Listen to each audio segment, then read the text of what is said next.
August महिना खरं तर खूप मोठा गेम चेंजर आहे. 15 दिवसाचा खंड तर सोडाच, महाराष्ट्रात 48 तासामध्ये पावसाचं वातावरण बनतंय. भाग सुरुवात चांगली आणि मोठी असणारी जी काही शहरं आहेत, या शहरापासून सुरुवात करूयात. इथे 48 तास म्हणजे 10 तारखेपासून नागपूर जिल्ह्याला, तिथे तर आजही आहे, उद्या पण आहे, पण जास्त व्याप्तीनं जास्त क्षमतेनं नागपूर जिल्ह्याच्या सर्व तालुक्यांना चांगला झोडपून काढणार आहे. 10 ऑगस्टपासून ही वाढ होते. अकोल्यासह अमरावतीला, चंद्रपूर जिल्ह्यांना, त्याचबरोबर पूर्व विदर्भातल्या सर्व जिल्ह्यांना इथे 48 तासातच सुरुवात होते. बर, 10 तारखेपासून हा पाऊस नुसता तेवढा भाग नाही, तर छत्रपती संभाजीनगर, भोकरदन, जाफराबाद, बुलढाणा, वाशिम जिल्हा ते हिंगोलीच्या काही भागांना, धुळे, नंदुरबारच्या सुद्धा काही मोजक्या भागांना पावसाची सुरुवात 10 तारखेच्या दुपारनंतर करतोय. याचे काही परिणाम जालन्यातही जाणू लागतील, विदर्भ अशा अनेक भागामध्ये जाणू लागतील. पण त्यानंतर 10 तारखेलाच अकोल्याच्या आणि बुलढाण्याच्या अनेक भागांमध्ये, धुळ्याच्या सह खानदेश विदर्भामध्ये हा पाऊस खूप बऱ्याच ठिकाणी हजेरी लावेल. एवढंच काय, तर 10 ऑगस्टला लातूर, नांदेड पट्ट्यामध्ये, परभणीमध्ये ही सुरुवात करणार आहे. यामुळेच म्हणतोय की बाकीचं जाऊ द्या खंडबिंड, पण ऑगस्ट महिना खरंच खूप गेम चेंजर आहे. पुढे काय होईल हे माझ्या सुद्धा आकलनाच्या पलीकडे, पण खंड मोठा नाहीये. ज्याने सोंच दिली तो दाना पण देतोच. जिथे माल सुकतील तिथे पाऊस लवकरच येईल, ही ह्या वातावरणाची अशी प्रक्रिया दिसते. देव तारी त्याला कोण मारी, हीच ती पद्धत, हीच म्हणे ह्या पावसाला लागू होते.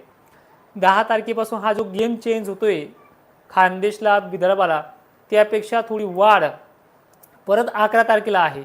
भाग कोणते, आश्चर्यचकित वाटेल.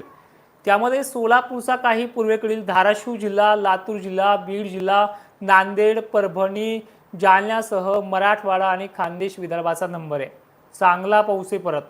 हां, याच्यामध्ये काही ना मध्यम हलका पडेल, पण तारीख 11 आहे, पाऊस अजून 13-14चा बघायचा पण बाकी आहे. खूप चांगल्या पद्धतीचं वातावरण आहे. बसव कल्याण सुद्धा आहे, आणि हा जो काही विजयपुरा कर्नाटकचा भाग आहे, या सगळ्या भागांना हा पाऊस चांगला होणार आहे. मग आता अहिल्यानगर आहे, जो अनेक शेतकरी ते चिंता व्यक्त करतोय, याबद्दलही बोललं पाहिजे. पश्चिम महाराष्ट्राबद्दलही बोललं पाहिजे, दक्षिण महाराष्ट्राबद्दलही बोललं पाहिजे. मी तुमच्या भागावरती, मी पहिले तुम्हाला सांगितले, मी मागे लातूरवरती जास्त फोकस होता. ज्यावेळेस लातूर मला आम्ही कदरलो, त्याच वेळेस लातूरचं वातावरण कमी केलं. पण इथे खूप चांगल्या पद्धतीनं पाऊस सुद्धा होणार आहे मराठवाड्यात आणि विदर्भात 11 ऑगस्टपासून. म्हणजे 48 तास 10 तारखेला विदर्भ खानदेशला सुरुवात झाली, की 11 ऑगस्टला इकडे पश्चिम महाराष्ट्रातही सुरुवात होईल. आणि त्याच न्यूजचा व्हिडिओ मी मगाशी इंस्टाग्रामला टाकलाय. ठीक आहे, तुम्हाला माझे व्हिडिओ आवडत असतील तर लाईक कर जा, कारण की मी भुकेला आहे तुमच्या प्रेमाचा. लाईकमुळे मला पैसे मिळत असतील तर बिंदास लाईक करा, कारण की हे टोमणे मला आलेले आहेत, आणि ह्या टोमण्याचं उत्तर मी असंच देणार आहे. ठीक आहे, तर 12 ऑगस्ट अहिल्यानगर, पुणे परिसर, नाशिकसह कोकण किनारपट्टी, सांगलीला दमदार मध्यम, तर सोलापूरला अनेक ठिकाणी दमदार मध्यम, अहिल्यानगर बऱ्याच ठिकाणी झडी स्वरूपात ते दमदार, पिकांना जीवदानच. ही सुरुवात 12 ऑगस्टला होते. छत्रपती संभाजीनगरच्या सर्व तालुक्यामध्ये, खानदेशमध्येही अनेक ठिकाणी, अकोला, बुलढाणा, मलकापूर, सोयगाव, जळगाव जे काही परिसर असतील या भागांना सुद्धा, आणि मराठवाड्याच्या सर्वदूर व्याप्तीचा पराक्रम 12 ऑगस्टला सुरू होईल. मित्रांनो, अंदाज आहे बरं का, शब्दात फरक पडणार नाही, तारखेत फरक पडेल. 12 सांगितलं तर 13ला होईल, पण हे होईलच. ठीक आहे, पुढचंही बोलणार आहे 17चं. अनेक जण तर टोमण्याला सुरुवात केली, पण फक्त तुम्ही पाठीशी खंबीर राहा, बदल घडवूनच येणार आहे. आणि हे मी घडवत नाही, निसर्ग घडवतो म्हणून मी सांगतोय. हे मी सांगितले म्हणून होत नाही, ते होणार आहे म्हणून मी सांगतोय. हे वैज्ञानिक कारण देतो तुम्हाला. आणि त्याच नंतर 12 तारखेला मराठवाडा, खानदेश, विदर्भात चांगली हजेरी लागेल. सर्व जिल्हे आहेत, हे राहिला ते राहिलं म्हणू नका. त्यानंतर 13 तारीख जे आहे, परत लातूर वगैरे पश्चिम महाराष्ट्र या भागामध्ये वारे जोराने वाढायला लागतील. आता वारे वाढले की आभाळ पांगते, हा तुमचा भ्रम आहे, पण सटकारे बिटकारे आणि चांगल्या पद्धतीचा पाऊस इथे सुरुवात करणार आहे. त्यामुळे काळजी करण्याचं काम नाही. तुम्हाला मी अपेक्षा तुमच्या विहिरीच भरतील, किंवा लगेचच पाणी वाहोल ही दक्षिण महाराष्ट्राला ही अपेक्षा मी कधी दिलेली तुम्हाला पक्का माहिती आहे. कधी ऑगस्ट संपू द्या, सप्टेंबरला जो परतीचा पाऊस होणार आहे तुमच्या धरणाचा प्रश्न मिटेल, पण विहिरीला थोडं थोडं का होईना पाणी 1 सप्टेंबर 2 सप्टेंबरपर्यंत आलेलं असेल ही अपेक्षा तुम्हाला दिलेली आहे. ठीक आहे.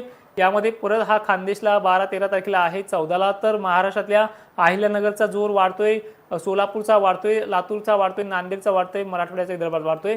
पण हा जो काही पाऊस आहे ज्यांना पिकं सुकतायत त्यांना खूप चांगल्या पद्धतीचा आधार देणार आहे. ठीक आहे. तर आता पुढचा विषय सांगतो 15 ऑगस्टचा, की 15 ऑगस्टला वारे खूप जोराने वाढतील. पश्चिम महाराष्ट्रात दमदार पाऊस झाल्याच्या नंतर ह्या दिवसामध्ये खानदेशातही त्या पावसाच्या सरी कोसळतीलच.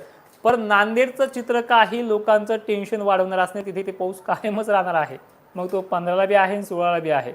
यामध्ये लातूर आहे, सोलापूर काही भाग आहे, नागपूर जिल्हा आहे, अमरावती आहे, बुलढाणा आहे, खानदेशी आहे. आणि त्यानंतर पद्धत बघा, जे 17 तारखेपासून जोर वाढणार मी सांगितले. मी तुम्हाला काय म्हटलं त्या व्हिडिओत, तारखेत बदल होईल. 17 ऐवजी 18 लिहिल, काही ना 18 दिली असेल तर दक्षिण महाराष्ट्रात मी 18-19 सांगितले, तुम्हाला 20 तारखेला येईल तिथे. पण पाऊस त्याच तारखेपासून बदल घडेल आणि ते बंगालच्या उपसागरातल्या लो प्रेशरमुळे आणि हा देखील झालाय हे बंगालच्या उपसागरातल्या डिप्रेशनमुळे झालाय. तो चांगला प्रभाव एमपीकडे टाकतो, तिथे धुमाकूळ घालतो आणि त्यामुळेच खानदेश विदर्भ मार्गे हा पश्चिम महाराष्ट्रात पसरतोय. पण त्याला साथ मिळते कोकणातल्या लो प्रेशरमुळे, ते कोकणात झालेल्या कमी दाबाच्या क्षेत्रामुळे परत ही सांगली सोलापूर भाग वरते. आणि जर ह्या 10-12 पासून जो पाऊस महाराष्ट्रातल्या भागांमध्ये वाढतोय आणि तो 15 पर्यंत राहतोय, हे 5 दिवस तर गेले. परत 16-17ला वाऱ्यामुळे थोडा कमी जरी झाला तो काही भागाचा कमी होईल. 18-19 पासून वाढतोय तर तो 21-22ला आणखीन जोरात वाढतोय आणि तो 25-26-27 पर्यंत जातोय. मग राहिले महाराष्ट्रामध्ये 20 दिवस, उद्यापासून 21-20 दिवस राहतात.